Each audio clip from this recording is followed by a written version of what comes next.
Cemalını körüp aynen kız eken bu dedim. Nur çiçeği tursa yüzüm, günün özü eken bu dedim. Min cenim bulsun tesettür, bir karşımda senin.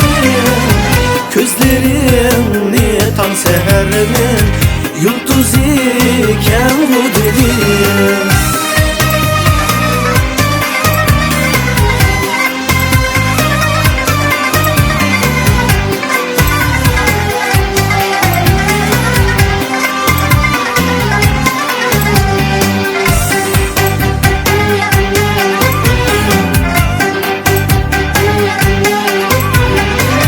Sözlerim baldın lezzet, encür misali şimdilik.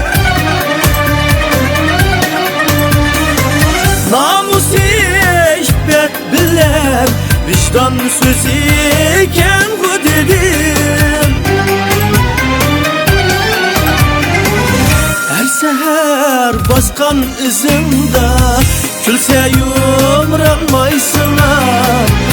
Bu kızının izleri bereket iziken bu dedim. Aynı özüken bu dedim. Kaşgar kızıken bu dedim.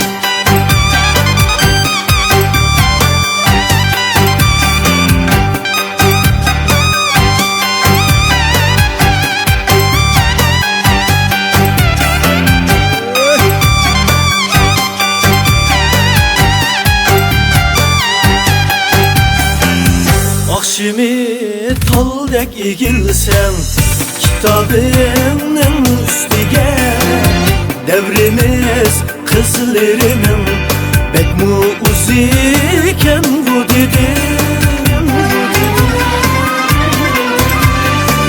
Her işitkende senin sazın bilen akşam nimen, sormay taptım etim. Kaşgar kızıken bu dedim. Aynı kızıken bu dedim. Günün özüken bu dedim. Kaşgar kızıken bu dedim.